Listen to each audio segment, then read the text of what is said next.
नमस्कार, मैं हूं शिखा शुक्ला और आप देख रहे हैं स्काई इंडिया टीवी न्यूज। आइए रुक करते हैं आज की ताजा तरीन बड़ी खबरों की ओर। बिहार में बीजेपी की जीत का बंगाल में जश्न। बिहार में भाजपा की जीत के बाद मालदा में विजय उत्सव मनाया जा रहा है। बिहार विधानसभा चुनाव में भाजपा की जीत से पश्चिम बंगाल में भी कार्यकर्ताओं और नेताओं को बंगाल में सत्ता परिवर्तन की आहट मिल रही है। इसीलिए मालदा जिले में विभिन्न स्थानों पर भाजपा कार्यकर्ताओं और समर्थकों ने सड़कों पर उतरकर अपनी खुशी का इजहार किया। भाजपा ने गाजोल, ओल्ड मालदा और मालतीपुर में यह विजय उत्सव मनाया। गाजोल में भाजपा नेता गांगुली सरकार के नेतृत्व में एक विशाल जुलूस निकाला गया, जिसमें कई कार्यकर्ताओं और समर्थकों का उत्साह देखते ही बन रहा था। उधर ओल्ड मालदा में भाजपा विधायक गोपाल चंद्र साहा की मौजूदगी में विजय उत्सव मनाया गया। इसके अलावा मालतीपुर में जुलूस का नेतृत्व मौसमी ने किया। इस कार्यक्रम के माध्यम से भाजपा का स्थानीय नेतृत्व बंगाल में बिहार की जीत का उत्सव फैलने की कोशिश कर रही है। तीनों इलाकों की सड़कों पर पार्टी के झंडे, नारे और अबीर के रंग सजाए गए थे। राजनीतिक हल को कमाना है कि इस जीत से पश्चिम बंगाल में भाजपा को और बल मिलेगा। मालदा से रामचंद्र मंडल की रिपोर्ट।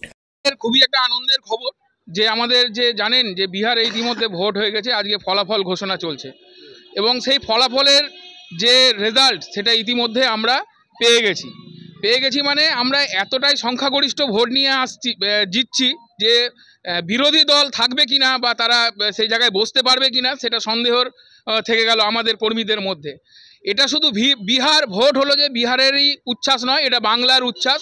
কারণ হচ্ছে বিহার ভোট যখনই হলো তার রেজাল্টটা বেরোলো, তার সঙ্গে লিঙ্ক কিন্তু বাংলা এবং বিহার, এরপরেই রয়েছে বাংলার ভোট। সেই বাংলার ভোটেও কিন্তু আগামী দিনে এখানে তৃণমূল নিশ্চিহ্ন হয়ে যেতে চলেছে।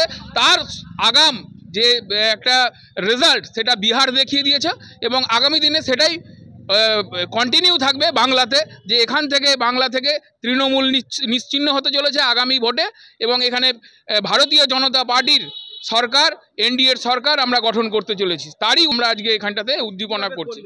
আমরা আজকে সকল কর্মী আমাদের মাঝে উপস্থিত আছেন, আমাদের জেলা নেতা আছেন, জয়দেবদা আছেন, তাদের উপস্থিতিতে এবং যত রকম আমাদের যত মোর্চা এবং আমাদের মণ্ডল কমিটি সমস্ত নেতৃত্বের উপস্থিতিতে আমাদের আজকে ভটকা ফুটিয়ে মিষ্টিমুখ করে এবং পরবর্তীতে আমাদের আবির খেলার একটা প্রোগ্রাম রয়েছে।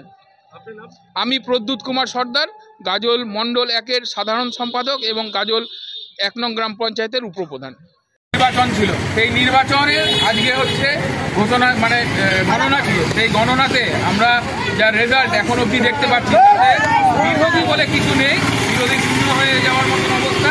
প্রায় 200-র কাছাকাছি, 200-র উপরেই আমাদের এনডিএ যে জোট রয়েছে ওখানটাতে তারা জিততে চলেছে এবং সেটা হচ্ছে আজকে বিহার হয়েছে। এরপরেই নেক্সট যেটা রয়েছে সেটা হচ্ছে আমাদের পশ্চিমবঙ্গ এবং পশ্চিমবঙ্গই আমরা কিন্তু এরই অনুরূপভাবে আমরা কিন্তু এখানটাতে দখল করতে চলেছি। পশ্চিমবাংলায় আমরা এনডিএ জোট এবং বিজেপির নেতৃত্বে এখানে সরকার গঠন করতে চলেছে। তারই কোনো আমাদের একটু আনন্দ প্রকাশ, কারণ বিজেপি বাংলা বিহার জানেন, বাংলার বিহার হয়ে গেছে, এরপরে বাংলা বিহারে আমাদের সেমিফাইনাল ছিল এবং ফাইনাল আমরা পশ্চিমবঙ্গে করব এবং এখানটাতে ভারতীয় জনতা পার্টির পতাকা উঠবে এবং গেরুয়া ঝড় উঠবে। এখানে বিরোধী বলে কিছু থাকবে না।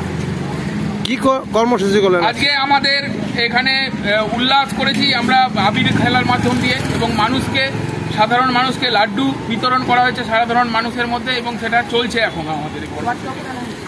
আপনার নাম?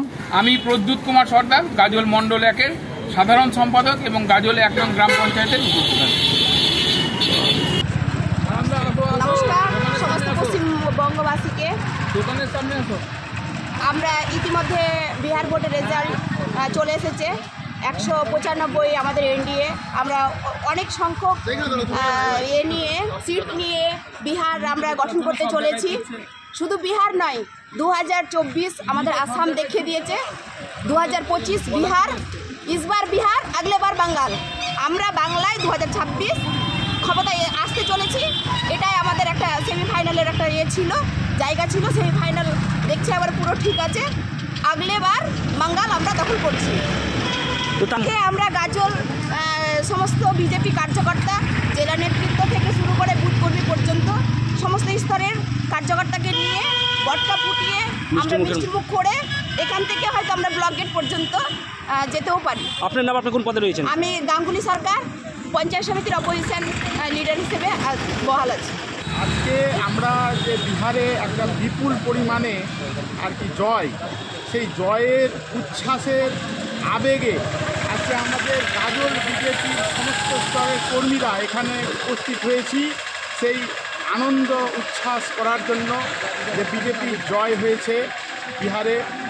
আর আমরা এখানে বাজি ফুটাচ্ছি আর মিষ্টিমুখ করব, আর হচ্ছে আমাদের আবির খেলার একটা আয়োজন আছে। এই হচ্ছে আমাদের কর্মসূচি। আজকে এইমাত্র যেটা পাওয়া গেল যে 194 সিটে এনডিএ এগিয়ে আছে, আর সেখানে 40-এরও কম আর বিরোধীরা আছে। তো সেই হিসাবে আমরা বিপুল ভোটে জয়লাভ করতে চলেছি বিহারে। এই হচ্ছে আমাদের বক্তব্য।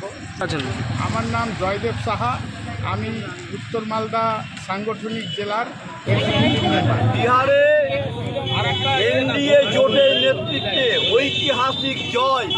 বিহারের মানুষ নরেন্দ্র মোদী নীতিশ কুমারকে আশীর্বাদ দিয়েছে।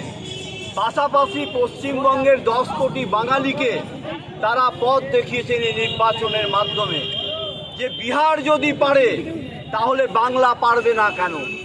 বাংলার সোনার বাংলাকে ধ্বংস করে মমতা ব্যানার্জির নেতৃত্বে তৃণমূল সরকার আজকে শ্মশানে রূপান্তরিত করেছে। এখানে শিল্প বন্ধ, বেকাররা রুজি রুটির জন্য বাইরে রাজ্যে যাচ্ছে, এনডিএ গভর্নমেন্টের রাজ্যে। প্রতিদিন নারী ধর্ষণ হচ্ছে, হাসপাতালের দুরবস্থা, এখানের আইন শৃঙ্খলার অবনতি সহ সারা পশ্চিমবঙ্গকে জেহাদি রাষ্ট্রে পরিণত করার আর মূল ষড়যন্ত্রকারী হিসাবে মমতা ব্যানার্জি পশ্চিমবঙ্গের বাঙালিকে সারা বিশ্বে মাথা নত করে দিয়েছে। এখানকার মুসলিম সমাজের মানুষ যারা এই ভারতবর্ষকে তাদের নিজেদের রাষ্ট্র হিসাবে মনে করে, পশ্চিমবঙ্গের সেই রাষ্ট্রপ্রেমী মুসলমান সমাজের মানুষ যারা, তারাও এবার ভারতীয় জনতা পার্টির পাশে দাঁড়াবে। বিহারকে দেখে এই বিশ্বাস আমাদের আছে। আজকে কোথা থেকে র্যালি শুরু হবে, কোথায় সমাপ্ত হবে? সদরঘাট থেকে মালদা বিধানসভার আমাদের চৌরঙ্গি মোড়, এখানে আমাদের বিজয় মিছিল স্বতঃস্ফূর্তভাবে ভারতীয় জনতা পার্টির বিধায়ক সহ সমস্ত স্তরের নেতৃত্ব আজকে এখানে সামিল হয়েছে, তার সঙ্গে সাধারণ পাবলিকও আছে।